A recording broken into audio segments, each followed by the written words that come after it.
Okay, it's been a while. A lot has happened. Yeet Fighter has been for sale for about a month now, and I didn't know that. The deal I made was through Hozer Games, and he said, okay, he sent me a picture of the finished cartridge with the gameplay insert, like the how to play insert, and I said, oh, it's beautiful, because I think it looked great. I'll go ahead and show it up on the screen.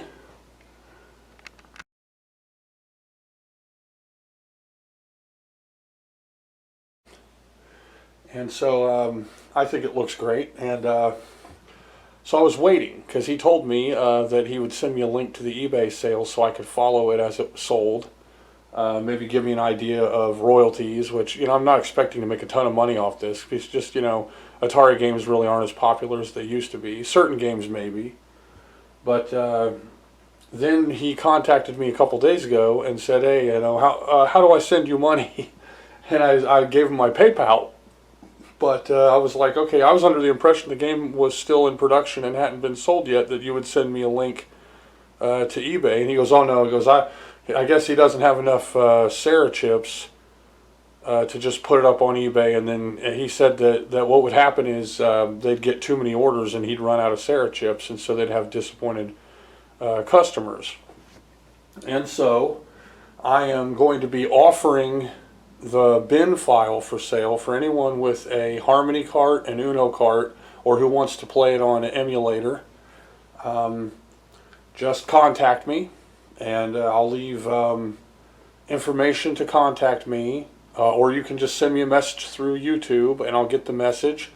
If you're interested in purchasing it, I can give you my email address and we can talk there, and you can just pay me through my PayPal and I'll send you an email with the bin file. Now, every bin file will have a unique coded serial number in the score. They'll be accessible on the screen.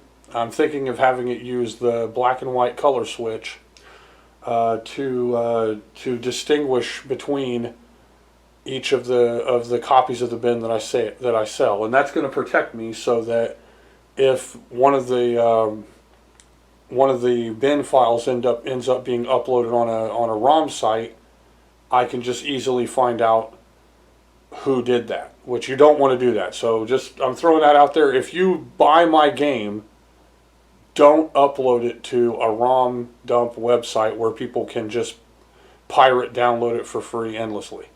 Okay, because this took a lot of work, and it's a very unique and special game. So I would rather it not be pirated, and I'm taking anti-piracy countermeasures that are probably unique to Atari games. There will be a unique individual number for every bin that is sold, so that if a bin that has been sold ends up being uploaded to a pirate website, then there will be a unique number on that specific ROM that will give away who did that. So just throwing that out there. Now, I think I might have made a mistake even bothering trying to sell the cartridge, just because of the rarity of the Sarah chip, because I didn't realize how rare the chip was at this time. So there are alternatives. Every time you use a multi-cart, like a Uno cart or a Harmony cart, you're using a small program that's on the board, on the PCB, that will emulate the DPC Plus or DPC or Super Chip or the Supercharger additional RAM for any of the ROMs, bin files, or A26 files that you might be trying to play on your hardware.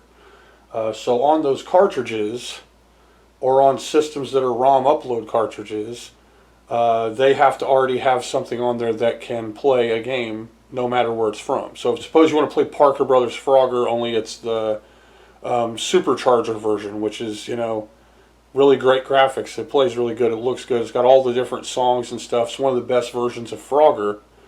There has to be something on that multi-cart that interprets the ROM. And so Supercharger and Super Chip and DPC Plus games and DPC games, they are already out there everywhere and everyone's already running them. You might not even know you're running them. If you're running Pitfall, that's a DPC game. If you're running Pitfall 2, that's a DPC game. If you're running, let's see, I think Pac-Man Jr. is, I think, a Super Chip game, right? Let's see, Communist Mutants from Space, that would be a Supercharger game. Those were all originally different formats of cartridges or cassettes that used additional RAM from some other additional component, either a RAM chip on the cartridge, or in the case of the Supercharger, a cartridge that connects a cassette player or any audio to your Atari directly, and then it feeds the data to your system. So I think I regret dedicating so much time to Super Chip games, just because right now there isn't a cost-effective alternative to the Harmony cart or the Uno cart for mass production of a Super Chip game. You have to just harvest the chips from cartridges, and I have them, and I don't want to use the Sarah chips that I have. That's what the Super Chip is called, is the Sarah chip. All it is 128 bytes of RAM, and it's only read or read write, and only in certain situations. So it's really not, it's not just like open use read write enabled RAM that you can just use for anything. It's a special setup, and it's only 128 bytes. But in the case of the 2600. And in the programming that I use, which is the Visual Batari Basic or Batari Basic, it affords you high-resolution backgrounds that are not mirrored. The only other way to get high-resolution backgrounds is to mirror them using the Multisprite kernel. And you can get very high-resolution backgrounds, but they use up a ton of ROM space really, really fast. And in the case of the Super Chip, it uses up ROM space really fast too. So you might get super nice high resolution backgrounds, but you might only get 4 or 5 of them before you run out of ROM space for graphics. So there's a careful middle point. The other thing the Super Chip affords you is, and this was what I used it for with Yeet Fighter, is a considerable increase in variables. So where you'd have 26 variables, and then you can add a few variables here and there, and then you run out of variables, it adds like 48 or something, depending on how you use it. So I'm using the additional variables, which is more math that can be done in the game, for Yeet Fighter, because it's a math-heavy game. It's got lots of random numbers, especially in the one player mode. And it has a lot of mathematical calculation going on all the time while the game's going. So I really couldn't comfortably program the game with just, 26 variables. Maybe I could have if I would have started from that standpoint, like I'm going to force this in there. But the graphics of the game, as good as they are, have nothing to do with the Super Chip. That's actually because of how I program video games. So Yeet Fighter's out there. Some of them have sold, although it hasn't been on eBay yet. So if you want a copy of Yeet Fighter, an actual cartridge, there's a limited amount. There's a very limited amount of them that's left to be sold before some type of a PCB comes out that can cheaply emulate the Super Chip that I can get bulk. Then we're just limited to how many Sarah chips people can put on PCBs. And so Hozer Games has a limited amount of Sarah chips, and so only a small number, relatively small number, of the cartridges can actually be produced right now for sale.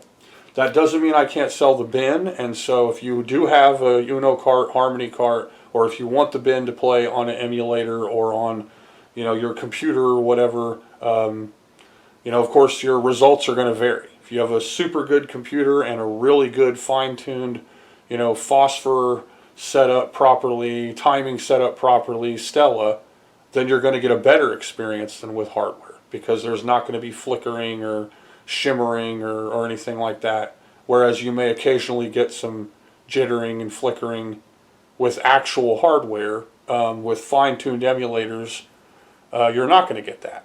So, but with like certain flashback systems, the game's not going to run properly. With flashback portables, the game either won't run or it won't run properly. You'll need a cartridge that can dump into a 2600 plus or a 7800 plus.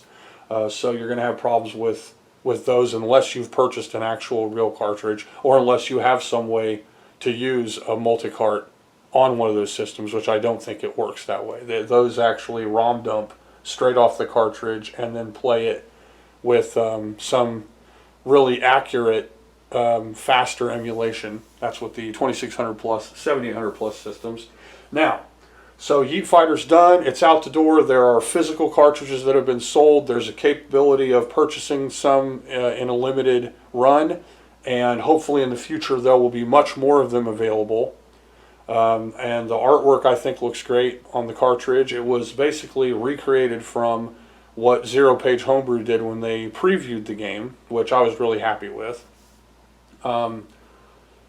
So even though Yeet Fighter isn't really the type of game most Atari enthusiasts are looking for, they want single color blocky graphics and bleepy bloopy, no music, caustic, crunchy, grindy sound effects, and really loud, kind of interruptive, but smooth, intricate gameplay with a clunky joystick and stuff. So Yeet Fighter is not that. Yeet Fighter needs a good thumb pad. It looks more like a bridge between Atari and Nintendo. It looks kind of like an 8-bit computer game or something like that. It really doesn't look like a 2600 game. So a lot of the enthusiasts may be veered away from it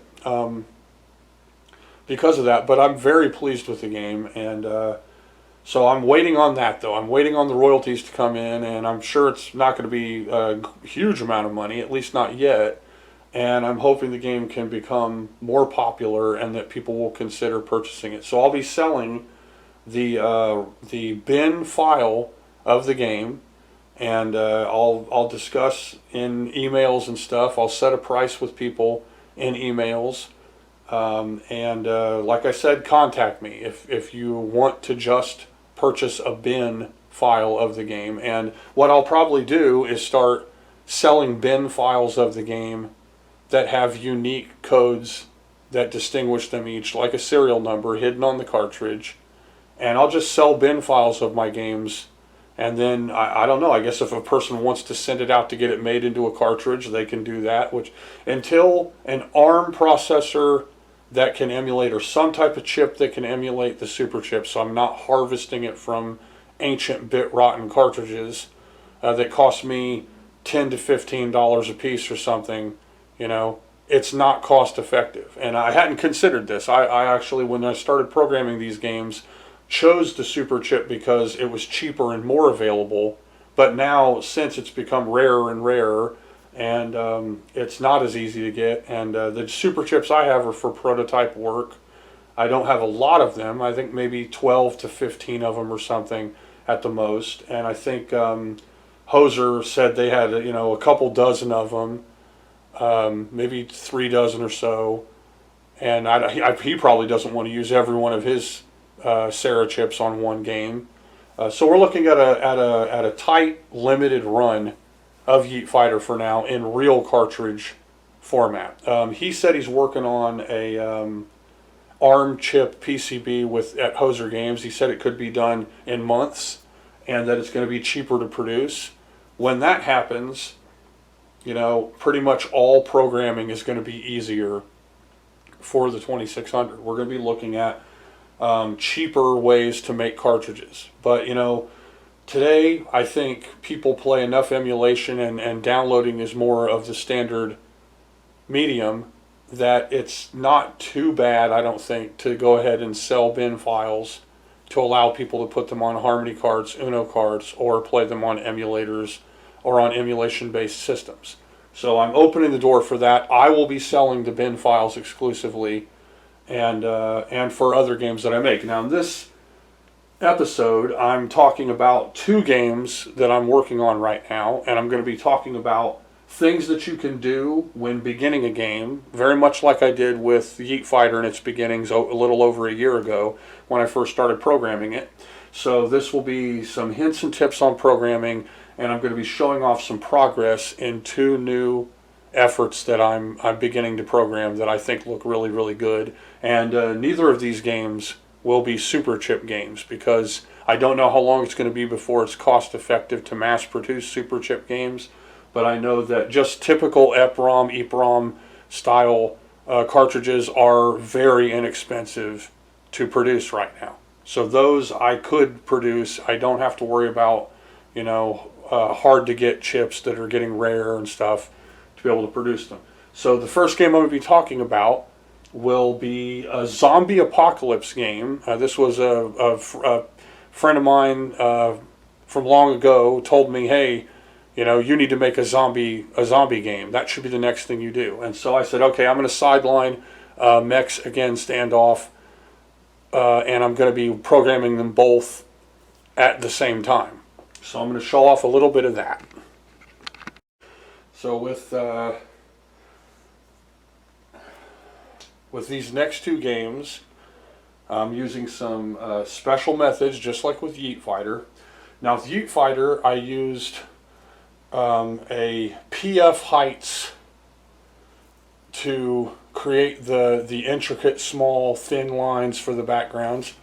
And then I used a layering technique to create 3 different colors through the background. So you'll end up with your background color. You'll end up with one playfield color that is certain PF heights regulated lines, and then a second playfield that can be layered over the first to create a second and third color. The colors that are layered are a third color. And so with some fine-tuning and figuring out things, you can end up with some pretty nice backgrounds. Now with the multi-sprite kernel, which is what I'm using for a lot of these newer games, it gives you half of the screen, and then that half is mirrored. Now one trick you can do is with the control playfield function, you can set it up to not mirror, but actually just repeat what would otherwise be mirrored, the background. Okay, so the way I can explain it is with control playfield, which is CTRLPF. Then you have a $sign and then 2 numbers. So it's a string here. You're going to tell it how control playfield will affect the screen. Now in the manual, it will say 1, and then that will apply to rules beneath that number. Nowhere does it explain what happens if you put in 0 for the second number. But if you put in 0 for the second number with control playfield, it will actually repeat that half of the screen and not mirror it. Okay, so this is a way you can get squeeze a little bit more out of your mirrored playfields if you're careful about it. Now with this zombie game, there are going to be some new methods that I'm using that are to save ROM space for graphics, but also to be able to make more complex gameplay, but it not cost me so much graphically. So I want zombies and a character moving around and stuff like that in interactivity. But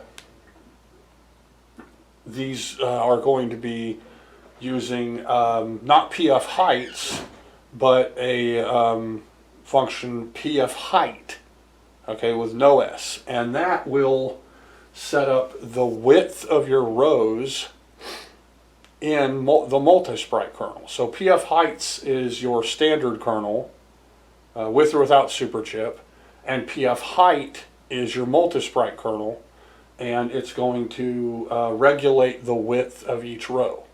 So a PF height of 0 will actually be 1 line per row, giving you 88 lines. Now the The height of the lines is what you're controlling, but not the width. So the width is set no matter what.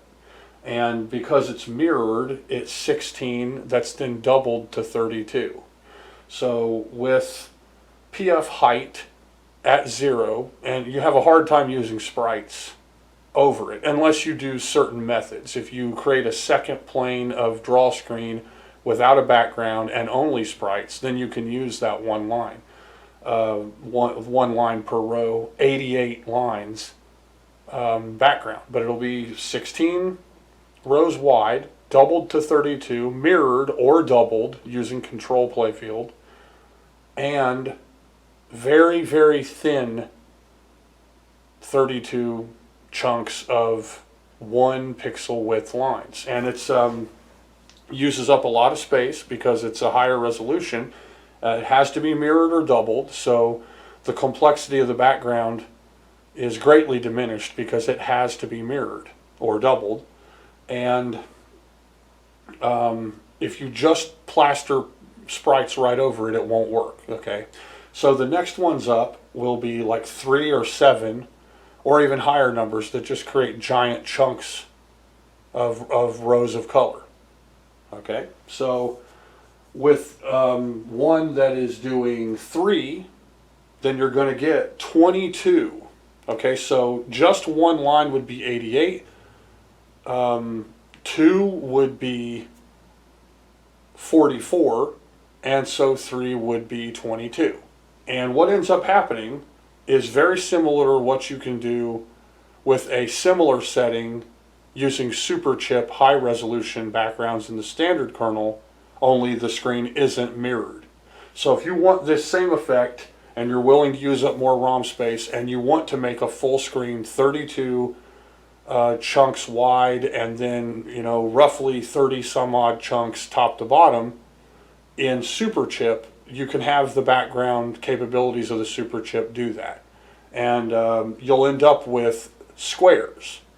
Okay, now so as your resolution increases, because the width doesn't decrease, making thinner lines, but because the height decreases, you end up with kind of a pencil-like sprite, or pencil-like line. The thinner it gets, the more lines you have, but they don't get any less wide. Okay, so the thin is the height. That's why it's called PF height or PF heights. So what I'm doing is I'm using PF height of 3. This gives me 22 rows, and it ends up making almost perfect squares to draw with. So you're basically like building with Legos. Okay, now because it's multi-sprite kernel, you get 6 sprites. Okay, you get 5 which are copies of 1, and then you get the player 0 sprite, which is usually the one you control. There are rules. They don't want to occupy the same horizontal area, or they will cancel each other out. So you can't just have, you know, like one straight across row of 4 or 5 sprites that are all different, because they'll all be canceling each other out. Okay? Now, so you can also use sprites for different things though. So in this example, I'll be showing how you can use sprites to add details to your playfield, which is in this case is a background, how you can use sprites as the enemy, how you can use layered sprites for additional colors, and how you can use PF height in the multi-sprite kernel to have block-like playfield drawing. And so that's what we're going to show here. Now this is an unnamed zombie apocalypse game. I haven't come up with a name for it. Anybody that has, you know, ideas for names or something, I guess I'll take suggestions. I'll probably try to come up with some creative name for it near the completion of the game. Okay, so this I've said when I did work on Yeet Fighter over a year ago, but I'm going to be repeating some of the things that I say. When I program, I'm using the visual Batari Basic. Now there are other programming environments available. Some people think they're better or they're worse. There's VW Basic, and there are additional newer ones that may or may not be easier or better. This is avoiding the complexity and the length of time necessary to create programs using assembly. But so it's going beyond that, but it's also a little more memory intensive. There are limitations.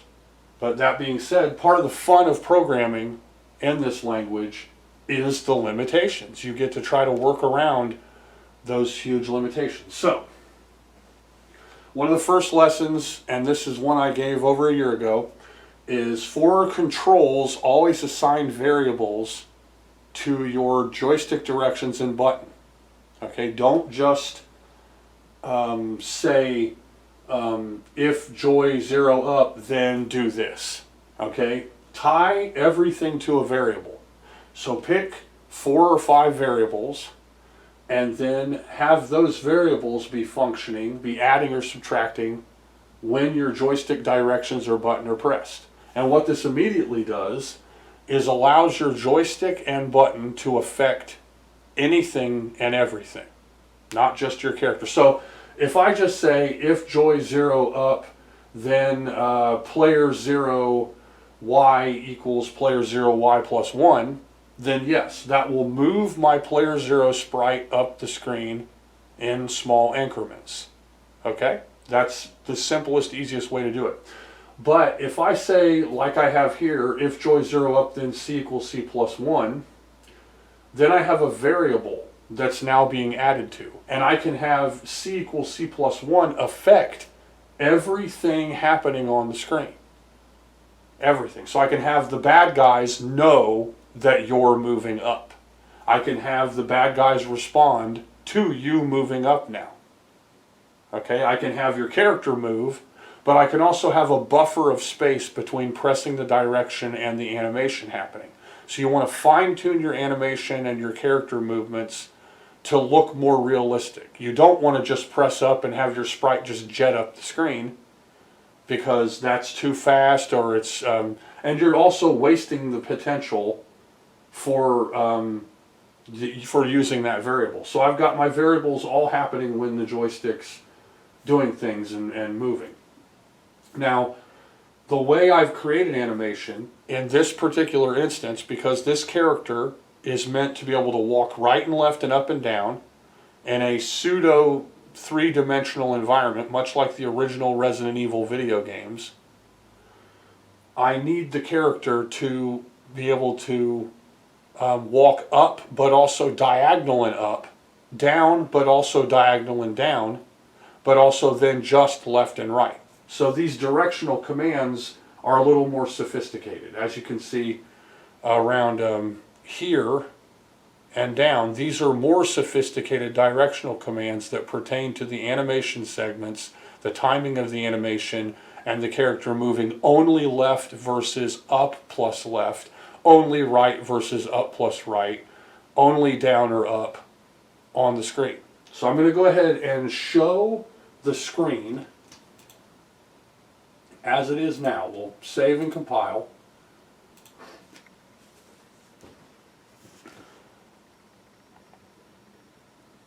Okay. Now, the dark levels are going to be adjusted. I'm going to zoom in slightly here. The dark levels will be adjusted as I test this game on real hardware. And so what do we have here? We have a shell station, we have a police car, we have the character ready to move, okay, and you have a visible door. We have some parking lines. Okay, now the blinking of the S on the shell sign is controlled by a random number generator. Okay, also the same random number generator is being used to flash the cop lights. Now, but the number is adjusted so that the cop lights will alternate with a little more regularity, and the S on the sign will flash much, much less. And of course, this is, you know, kind of a play on words for the kind of spooky horror zombie aspect of the first screen. Now, the first scene here is a more exclusive scene than all the other scenes in the game. Okay, and what that's going to be for is part of the big reason why I'm talking about how I'm making this game and a way that people can use this same method. I'm making universally applicable, reusable screens where the screen's colors can be changed and certain details that are on the screen can be changed to make the same screen usable over and over and over again for different parts of what will be a vast map to be explored. Because I can't fit a gigantic map with this high level of graphics and resolution in 4K or less. It's about little over 3K, 3.5 kilobytes of ROM space just for graphics. So we've got our character down at the bottom of the screen. I'm going to go ahead and move the character.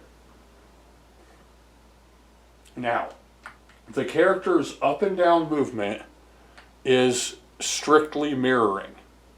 So there are 2 instances of graphics layered to create the 3-color sprite, but only 1 image for up and down. So every time she moves, the sprite is mirrored. That's how the steps are happening. So I drew this character with that idea in mind. I just want her to be able to have 1 picture. Now the left and right movement actually has 3 images that alternate to create the walking effect. But if you're moving up in diagonal or down in diagonal, it will incorporate the same up and down graphics, just adding a little bit of diagonal movement. Okay, now the sign above her is a sprite. The cop car is actually a hardware quadrupled sprite, so it's actually very thin, and of course it's 8 pixels wide like any sprite, but then it is quadrupled to be 32 pixels wide, and it's layered to have 3 graphics. Now, if I go up to the door, I'm going to go into the place. Here we see a zombie, and he's moving across the top. And that's the beginning of your first interaction. And this isn't complete. So I'm going to go ahead and leave real quick. Now I've set it up so that when I leave, 2 placeholder variables will remember the XY position of the zombie. So when I go back into the shop, the zombie will start right where he left off. Okay, so I'm going to go in and that zombie is going to be towards the right side of that counter. See? Now he doesn't have limits yet. The limits for the main character and where she goes inside the shop have already been defined, but the limits for the zombie haven't been. So I'm going to go ahead and reset the game. Actually, I'm going to leave and go back in, and we're going to do that again. Now, right now, the zombie doesn't have any XY coordinates happening. It's once you enter it. So I'm going to go right in. Now he's moving, and now I'm going to leave. Now, if you saw, he was up there right near one of the registers, and he'll be in that same spot going towards that register. There we go.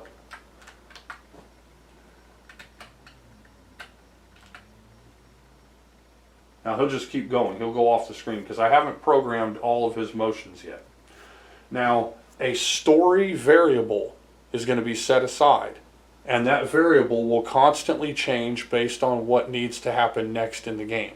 So once that zombie reaches a certain part of the screen, he'll actually start walking up, and then when he reaches a certain part of the screen going up, then he'll start walking left. Then when he starts walking left, he'll actually be way up here at the top of the screen. Okay.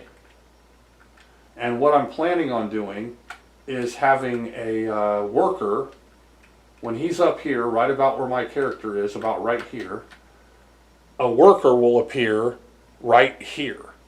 And she'll be crouched down like she's hiding from the zombie.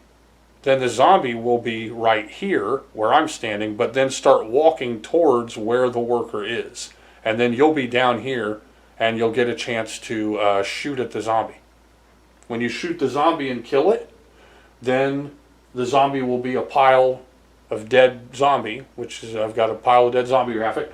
The worker will give you a prize, probably ammo or something like that, and then you can continue on with the game. So this will be how it works, is story segmented little achievement scenarios. And so you got a variable that's controlling that. There's a variable that's controlling what level is going on, but then there's also a variable controlling what's happening in each of those levels. Okay. Now, if you look, it looks like there are shelves. I hope that's what they look like. We've got shelves here. We've got a table with a chair. Then on the table we have maybe salt and pepper shakers or napkin holder or something. And then on the shelves we have goods on each side. There's goods here and there's goods here. This is a mirrored screen, so straight down the middle, this is a 16 pixel wide screen, and then it's doubled to be mirrored. Okay, now my character can only walk in actual walkable areas now because I've created XY exclusions throughout this entire level. So my character cannot break those XY exclusions right now. So as I'm moving around the area, you can see she can only go certain places. See how it scooted her out of the way there? See this?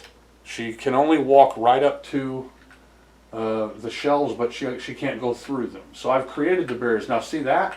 I've made it so that if my character actually is still going towards this table, she'll zip around it like that. Okay, that's just to keep her within those XY exclusions. And it might add an air of strategy in movement in later levels. So now she's going to leave the level. I'm going to wait for him to get towards the middle here again. But that right there is good. I'll leave. There we go. Now, he's still moving. Two variables have taken his XY area as placeholders. When I go back in, he will be in the same spot. There he is. Now I'm going to leave again, and when I walk back in, now he's using the same sprite as that sign or as that card. So right as I come out, immediately all the sprites on that screen are gone. Brand new sprites are put up on this screen to decorate the screen, but that zombie needs to still be in the same place doing the same thing. Now what I could do, if I want, is as time passes on this screen, add to the X or Y coordinate of the placeholder. The placeholder has no effect on any of the sprites on this screen, and then when I go back in, the zombie will have moved as though he was continuing on his path, even though I was outside of the store. But I can't have him drawn on the screen doing that because it will interrupt the sign sprite or the car sprite, depending on where the other zombie is. Okay, so using two variables as placeholders, right before I leave, right when I go out the door, it says XY coordinate for the zombie now become these two variable placeholder numbers. Then when I go back in, it says zombies XY coordinates, you are these placeholder coordinates to remember them. So it's like it saves them, so to speak. Okay? So I like this. I think it's beautiful. Now I'm going to show a couple of additional backgrounds, and these will show the universally reusable backgrounds and how I can make different looks on those backgrounds simply using the control play field 0 in the second number place. Okay, so let's first look at the control play field in the manual. And now when I work, I always have my art folder opened, my manual opened, the graphic interface here open, the visual Batari Basic, and a notepad to save all of my work in raw form outside of all of the operating environment. That's partly because you can actually use regular old Batari Basics from a command prompt in Windows 95. And what I usually do is after I've done some massive work, like maybe I've added 3 or 4 screens or added a whole bunch of graphics or I've programmed a couple more levels, I will save my game on an external drive and then I will move it to every other computer that could be used to program. And that's so if there's sudden failure of one of the systems I'm working on, I'll have a backup of my work and I won't lose all the work that I've done. So, and I recommend doing that. Backup constantly and have at least one or more other computers that you can do that work on. So I can't, surge or some kind of hard drive failure or whatever, theft, damage, accident, and then all of a sudden a year and a half of work is gone and there's nothing I can do about it. But rather I'm constantly backing up work and in several different forms and on several different systems so that you're not going to lose your work once it's done. So I'm going to look in the manual and we're going to look at control playfield. Okay, it's right here, CTRLPF. Now look, the left side of it, I think you can probably see this. Yes, okay. So left side, 0. Okay, that's your ball's 1 pixel wide, or 2 or 4 or 8.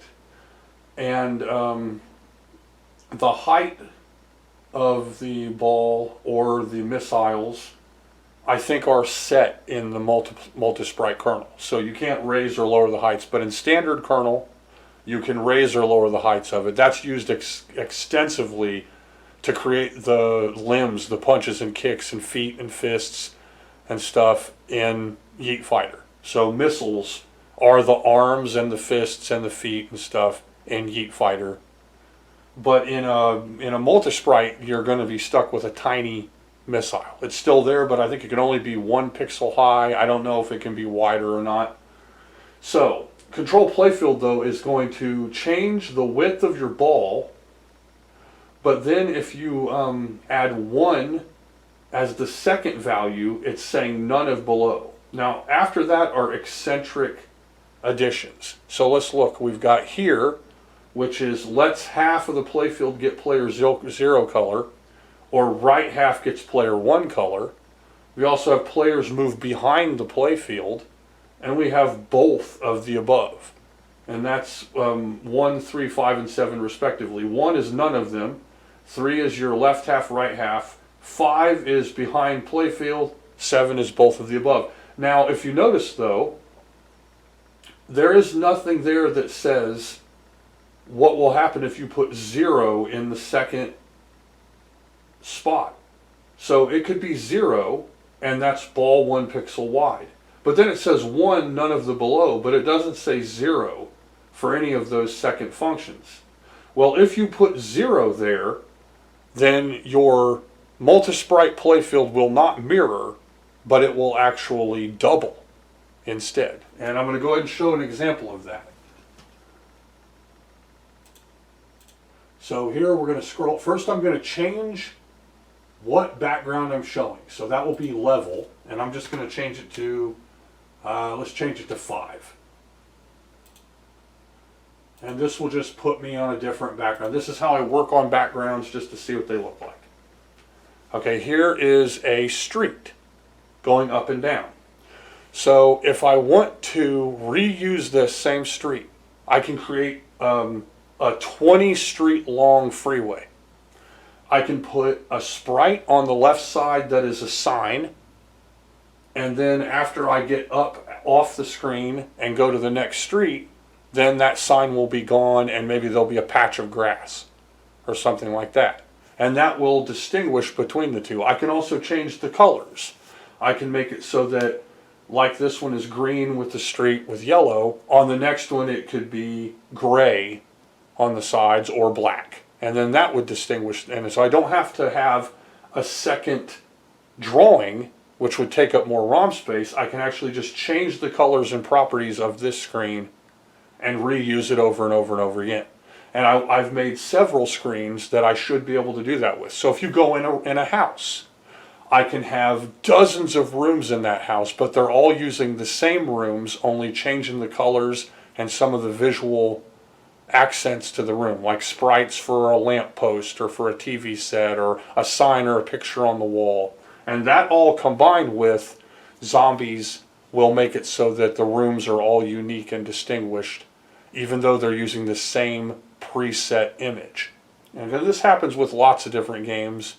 This won't be the first time that's done, but this will be done to make, hopefully, a gigantic interactive map. So now let's see what happens if I use the control playfield 0, second number, on this screen. So we went to L5, which is the 5th level. We can see here that L5 goes to level 4A. It starts the loop. So I'm going to scroll down to level 4. None of this is how the game will be in its final form. This is all prototype setup, because this is all trapped in the first bank. You don't want it to be that way. I'll explain why later. Okay, here we are. Here's what you're seeing.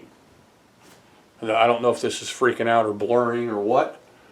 Yeah, it's getting blurry. So I'm going to back it up. See if I can't make it stop getting blurry here. Okay, there we go. So what you're looking at there, sorry about my camera, is the street as it's going to be doubled. Okay, now, so what I'm doing is, up here where I can put control playfield, CTRLPF, and I'm going to put $, and I'm going to put 0, 0. Now that second 0 is going to say don't mirror this street, okay, make a duplicate of it. So here's that same background using that method. Now see? Now there's a wider median. The yellow border that was on the right side, or would be on the right side where it mirrored, is now second. It's a second border. So this could be another different screen just by doing that. Okay, so here we're looking at it now. I'm going to go ahead and change it back again real quick. And to do that, now that control playfield's up there, I'll just change that number to 1. And then this is what you'll commonly get. This is basically, there it is. That's the original.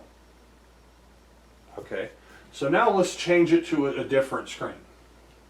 That's the street. So the 5th one should be a street going left and right. Okay, so we'll go way up here to my level, and we'll put this on 6.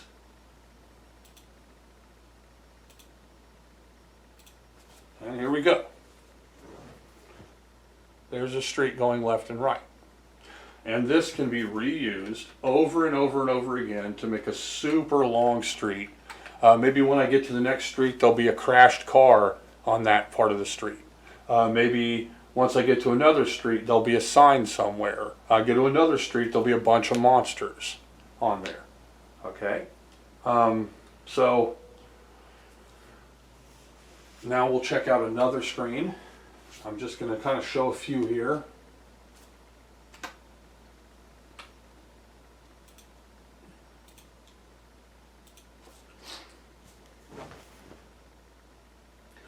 Okay, here we go. This is just a blank room. Okay, now this could be a left and right hallway in a house. It could be anything. It can just be anything. I can make the ground black, like tarmac, and then have the blue be a darker blue like the ocean. Maybe put a moon up in the sky or some stars for a nighttime scene. So it can be used for lots and lots of different things. It doesn't have to just be a blank screen, and it can be reused based on what I'm using it for. Okay, now let's check the next one out.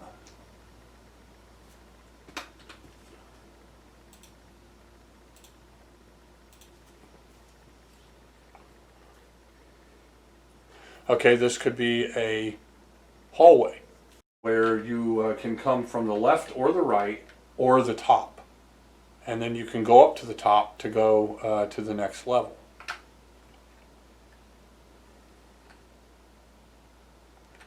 I really love the animation in this game. I think it looks really, really great. Now she's got a backpack on. I don't know if that's clearly evident here. I think I'll zoom in on the main character. Let's zoom in a little bit here. There we go.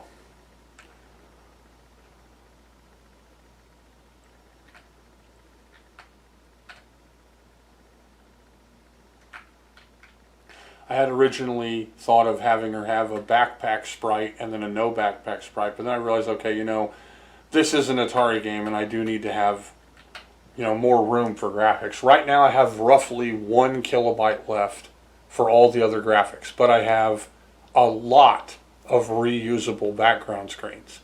And the main character's art is essentially done except for her falling down. And I thought about having a crawling animation. Maybe I'll have areas where you can go into a space where she can crawl. And I have to have a scene where she gets knocked down by a zombie and then can get back up. Okay. I'm also going to have a backpack where I think you can open it up and choose what you're going to use. There are several guns. I'll probably have a limit of bullets that you can have to shoot with, and I'm very close to running out of variables where I'm going to have to decide, you know, what variable does what, and then just go from there. So let's go ahead and try one more screen.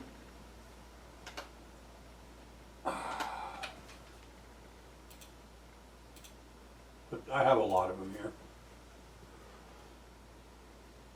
Okay, here's a hallway, just up and down hallway. Go ahead and back up a little.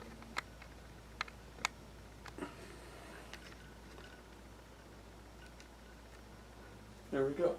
So this is just a hallway where you could be coming up from that one that goes left and right and up and down, and then I can have 10 of these linked together to have a super long hallway where once you reach the top here and your character's about right here, then it goes to the next one, and then you're down at the bottom coming up again.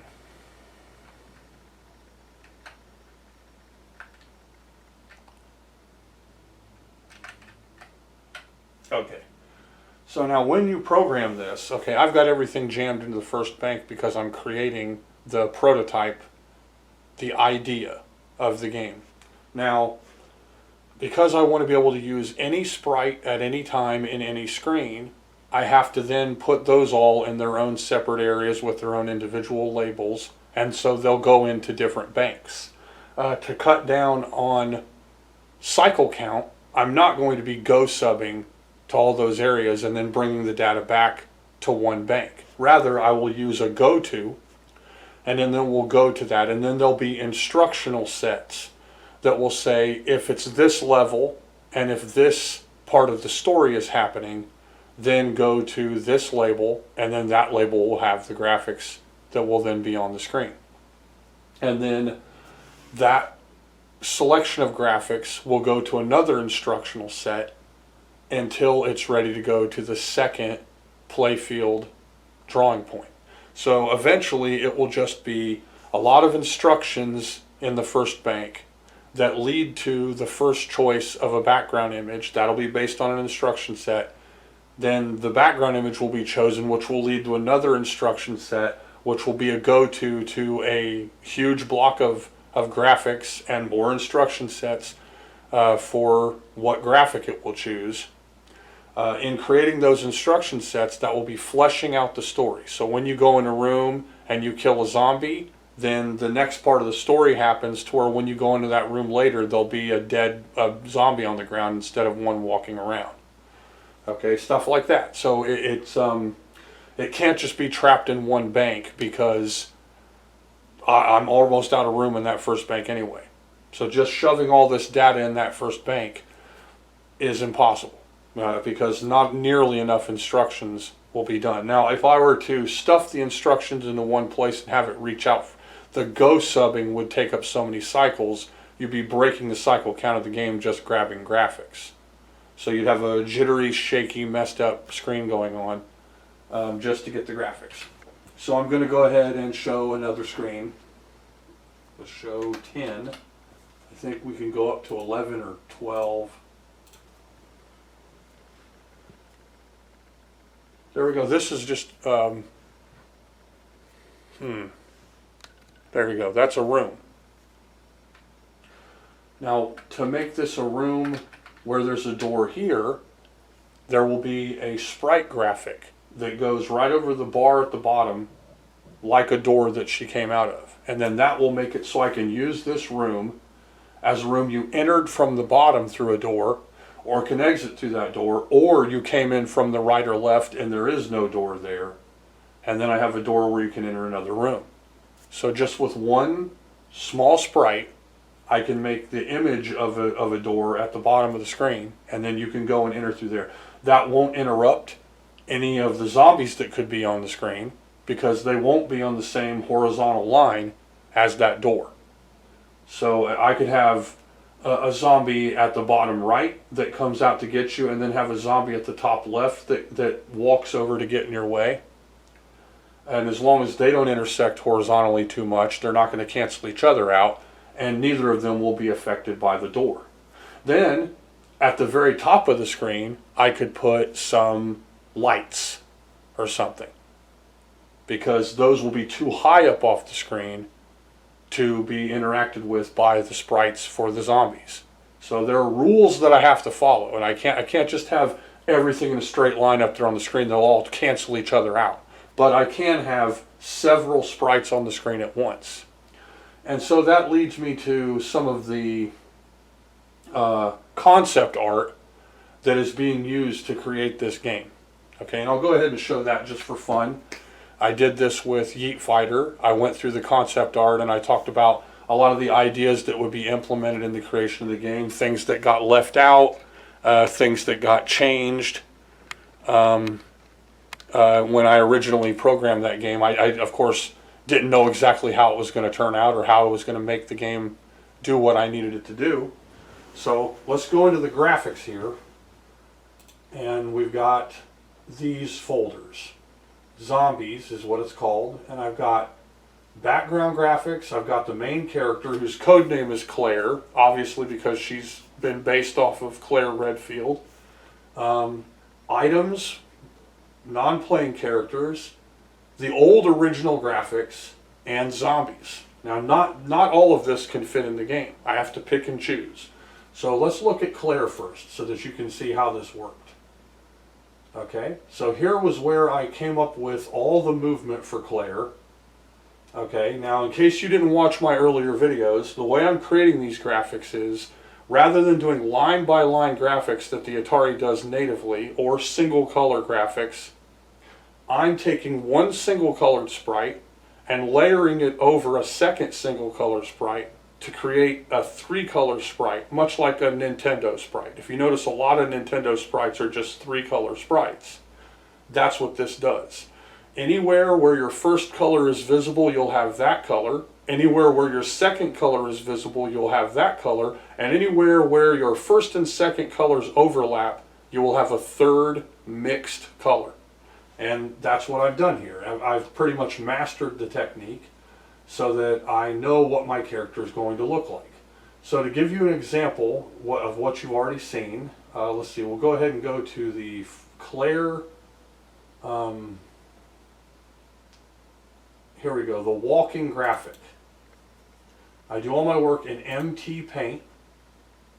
We'll zoom in. Here's the character zoomed in on your screen.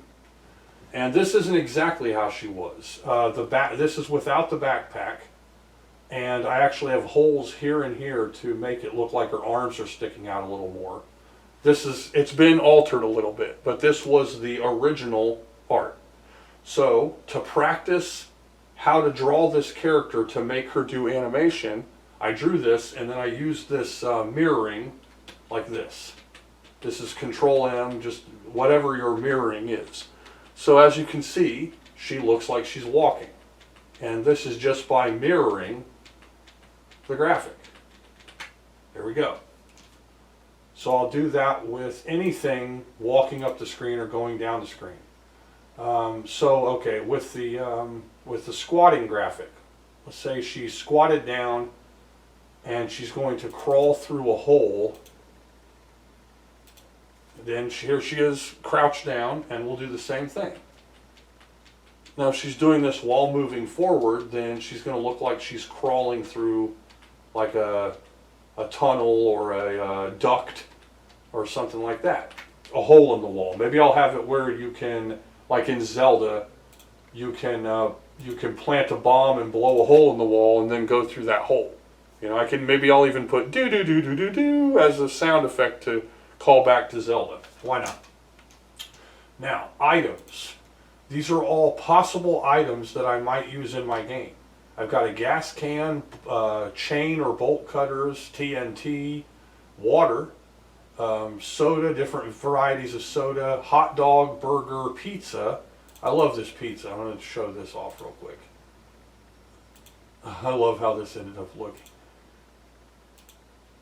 I'll go 2000.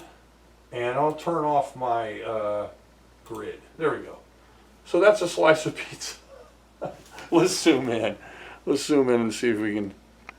There we go. So that's a slice of pizza.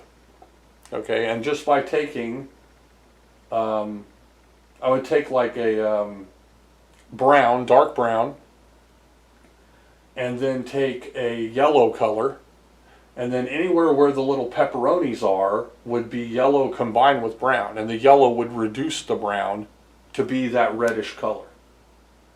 And so I would create a first sprite, which would be only the colors of one of the layers, and then a second sprite that's only the colors of that second layer, and then layer them over each other with 2 draw screen commands to create the 3-colored sprite.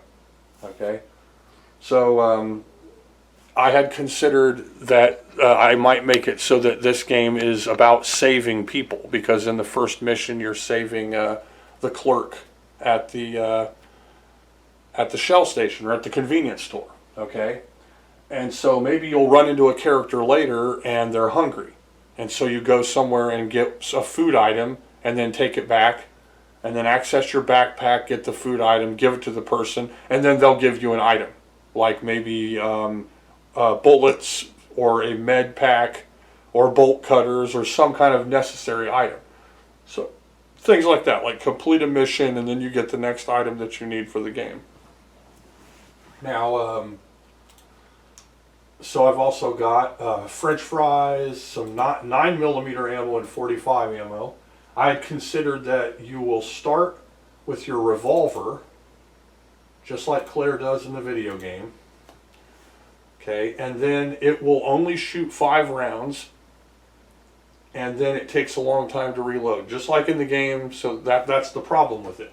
Then the next 9mm you get will be a Glock style pistol, maybe like a Springfield or something, one of these newer ones. Okay, and then that will actually shoot maybe 10 or 12 rounds more rapidly, and it will reload faster.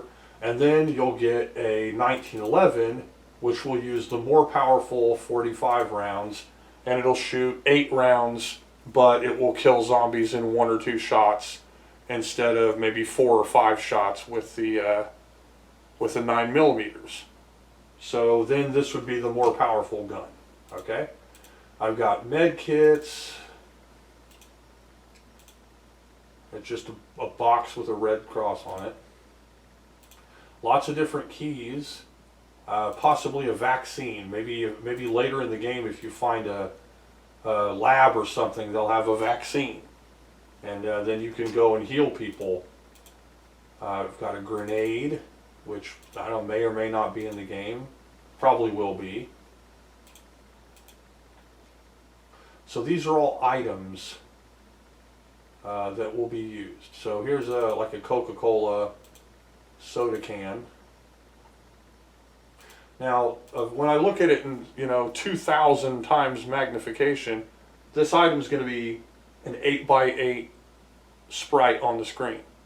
So it's going to be small. It's not going to be very. Now on Atari, that's not totally small, but I'm zooming it in big time to draw it, and then it's going to be relatively small. So let's think maybe it'll be this size on the screen, or maybe this size something like that.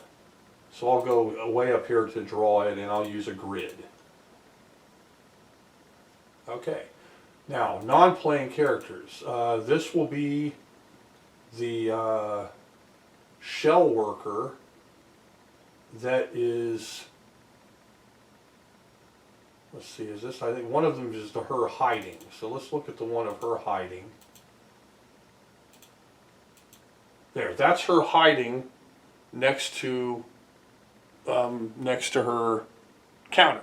And so if we look at her like this, she's got her knees pulled up, she's squatted down, and then again we can do the mirroring animation trick and see she looks like she's kind of scared and she's looking back and forth.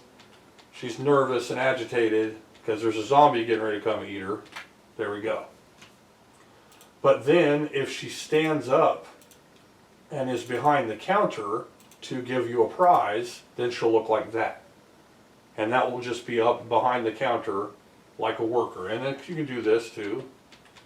Something like that. Maybe she's talking. I probably won't for that. So, okay, now we have the original graphics that I drew for this game. I had, you know, like I do with most of my games, I think way too big. And then I realized that I can't do this because it's too big. And it's going to take up too much ROM space, and it's just too big. So originally I drew 16 pixel wide characters, and I had frames of animation. Okay, so let's look. This would have been the first starting point. Now look how huge this is. That's 48 pixels tall, and it's 16 pixels wide. On the screen it probably would have been that tall. It looks good, but that's going to eat up all of my graphic space just to make this character move around. Let's see, this would be her walking without the revolver drawn, and it uses the mirror. There we go. Okay. But then if she draws the revolver, her arm is up. There's her revolver. And so that has to have 2 frames so that the legs can move while the arm is still on the top right pointed. So too complex, way too big, way too much graphics ROM space taken up. Beautiful, but not doable. Okay, now let's look at my undead guys. Here we have just your typical zombie. And there's him. And of course the mirroring. That's him walking towards you. He's going to bite you and grab you. And that's just mirroring. Okay. Now some of the zombies have a front and a back because the story requires it. So, and I've already done that with the cop zombie. Actually, the cop zombie in the first scene, the first thing he does is turns around after a few steps. So he walks to the right a few steps, then he turns around and faces the back of the room and is walking. That's so you can see he's a zombie right away. Then he walks around the workplace there, the counter, with his back towards you. Then before he gets ready to go and attack her, he turns back around and faces while he's walking towards the worker.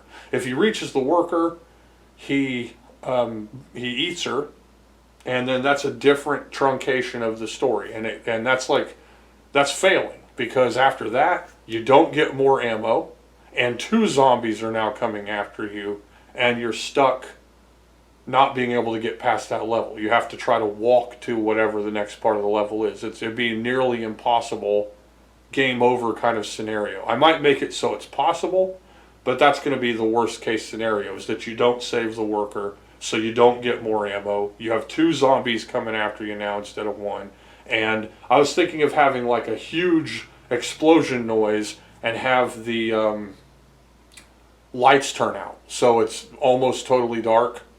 That would make it so I could get rid of the shelf items, and then the pathway is cleared for both zombies to walk towards you and then actually leave the station and come after you. Stuff like that. So just the more negative failure kind of story truncation would be like that. Now if you save the worker, then the zombie's dead, then the worker gives you ammo, then you leave, and it takes you to the next level.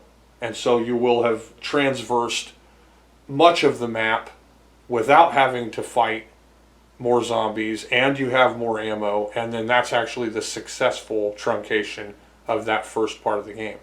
And I'll likely be reusing the shell station graphics for other places in the game or for that same place. I'll probably make it, if I can, an open world map, truly open world. And I even thought about randomizing key items to make it so that no two games are ever the same. So suppose there's a broke down car and you have to get a gas can.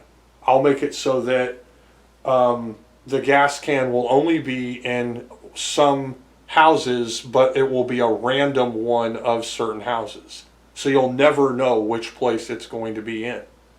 My son suggested making safes and having it so that the combinations are never the same, so that you would never know what the combination of a safe would be.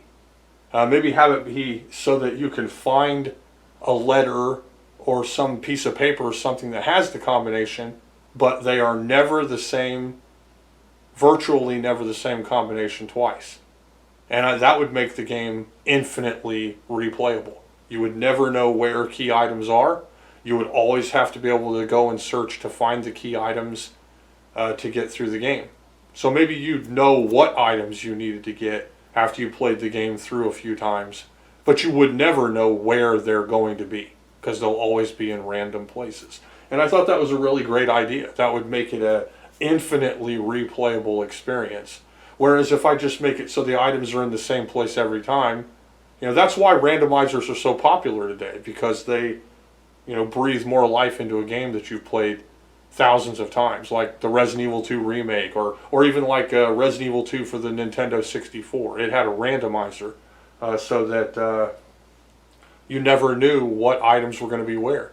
Like you could go open a case or go in a room where there's always ammo and then find, like whatever, 20 explosive crossbow bolts at the very beginning of the game.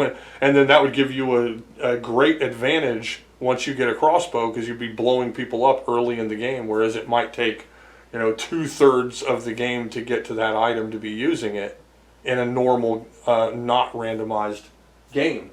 Okay, so lots of zombies. A universal zombie death. So, and of course, there he is, laying on the ground dead, but then the colors of the zombie will just be whatever the colors mapped for the original zombie was. So if the zombie that you just was getting ready to fight had blue pants and maybe dark skin and red eyes or mouth, then this one would have blue pants and dark skin and red eyes, because that same color palette would be in effect from the bad guy you just fought. So it'd be different color palettes, but the same dead zombie graphic. Okay, and then I can reuse that graphic. We have a girl zombie. And again, these are drawn to animate just by mirroring the graphic. So she's walking towards you, and then I don't have to draw a second entire frame. Okay, we have a black zombie. He can also be white or whatever color. And so basically he's a bald zombie, I guess. So he's coming at you. I can use, this could be a universally applicable zombie and just have endless different color variants. So, and I have enough room for a few zombies, but I also have to have room for all of those items that I'm going to be using. Okay, so let's see. These are recolors. These last three are just test recolors, just to get an idea if I choose a different color. So this is this guy. He's just a recolor of this guy right here. So what will he look like if I change the colors? Then we have background items. And I've come up with tons of ideas for background items. It actually starts about halfway up the screen. So, like, here's an idea for a truck. Now, if you look at the truck, that's 8 pixels wide, But what we'll be doing in the game is using the hardware scaling. So I will scale it to be double hardware scaled. Then this is what it will look like on the screen. And so that's how you get an 8 pixel wide truck to be a 32 pixel wide truck. And it looks more like a truck. And this takes a lot of testing and tweaking and redrawing to try to figure it out. That doesn't look like the greatest truck ever, but on an Atari game in the background, it might be a good broke down truck or something like that. Then we have single colored sprites. Now, because I'm using 2 screens for every one background, I can actually change the location of a single colored sprite and have 2 single colored sprites on the screen at once. So I can have a fire hydrant somewhere in the screen, and because it's just red, that opens for one other single colored sprite to be somewhere else. But then, so maybe a chain on a door, and then a fire hydrant on the ground. And these 2 are single color, so those are taking up less memory. Okay, now on the ceiling, I might have lights. Here's a ceiling fan, but the ceiling fan can actually be scaled. Now let's scale it 1 time.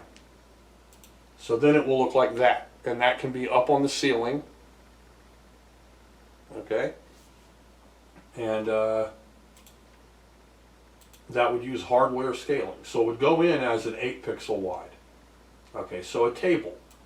This could be a table that's in a room, and that can be a small table, or I can scale it 1 time hardware scaling, or I can scale it 2 times hardware scaling. And then we get something more like the size of a table, how it would actually be. Okay, something more complex like an oven. I can actually have background colors chosen to be dark to help to accentuate these parts.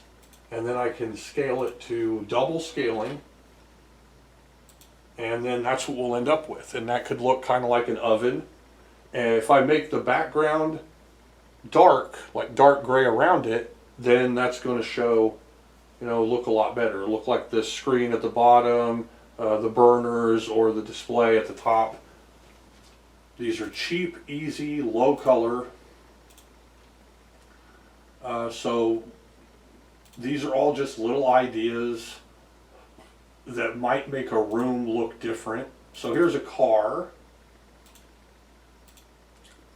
Again, 8 pixels wide. It's 19 because I used a starting image, so I'd be cutting it down to whatever it needs to be to take up the least amount of space. But if we scale this, then that's what it will look like.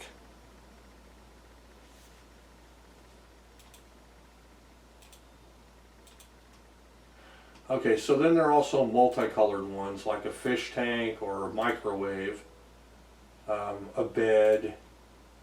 Oh, that's a single color. Motorcycle, that's multicolored. So for a television, suppose I want a computer monitor, then I can just use that. But then if I want it to be a widescreen TV that's like up on a wall, then I can have it be that.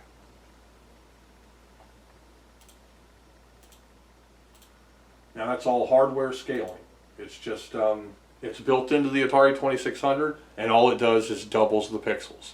So you have an 8 pixel wide, now it's 16 pixels wide. It doesn't make it any taller, which would help. If you're actually trying to scale the thing, it would help if it made it, taller and wider. But then it doubles the sprites, or it quadruples the sprites. So you're using hardware to do that. And so kind of as a call back to the original Resident Evils, something that fans do today is they make fun of it because there were no bathrooms anywhere, like hard to find bathrooms. You figure that in normal settings there'd be bathrooms all over the place. And so in the modern incarnations of the game, there are bathrooms everywhere to make the game more realistic. So I figured we'd need a toilet. So here's a toilet. And it has an 8 pixel wide toilet. Of course, it's too small. So we will scale it to 16 pixels wide. And there we go. So that could be sitting somewhere in a room. And maybe it's a bird bath or something. I don't know, it could be something else. Now the windows, those will be for the universal building that I have that can be used for lots of different things. It can have door, this is the top door. This is all to get as much use out of those reusable rooms as possible. So I should be able to put a handful of these graphics in there to be reused, and I get to decide what the most important ones are. I'll probably have a few of the zombies, maybe 2 or 3 of the zombies, maybe 4 of them. The Feld zombie graphic, item graphics, and background graphics, and all those combined will use up the last kilobyte of graphics for the game. And it's a lot of fun designing the graphics for these games, but then you get to, inevitably come to the realization that no way can you fit all of it in there. It's you're limited very much into how much graphics you can fit into the game with Atari games. So let's try, let's see, L10, we've got 11 is the last one. So let's go here and go 11 really quick. I think that's the universal building. Yeah. And so this could be used for several different types of buildings, just a different color and then different graphics on it, like windows or doors or a fire hydrant or a sign or different items to make it stand out from other buildings. So you might remember there's this place, it's a red building with a fire hydrant. Then you'll know that it's different than the blue building, stuff like that. Okay, and that's to try to get as many uses out of one background graphic as I can. Let's see, I also made some woods. Let's see, I think that might be 3. That also might be 4, let's see. Okay, 3 is the shell after you leave. So 4 must be the woods.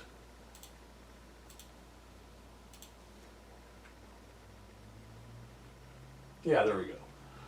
This is some woods. Now I can remove the large round blocks from the right and left side, and it'll look more gray. I can also use the control playfield 0 to flip the right side, and then that will change how it looks. Okay. Let's see what 5 was. I don't remember if I showed that yet or not. That might be the street. Yeah, that's that first street. So we've seen most of them now. So this is the kind of prototype startup for a zombie apocalypse game. And I'm hoping it will be done sooner than Yeet Fighter. This is less complex graphically. Yeet Fighter took a lot of fine-tuning of missile graphics and zooming of missile graphics, changing around things.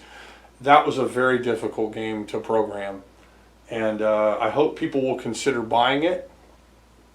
As I said earlier, contact me, please.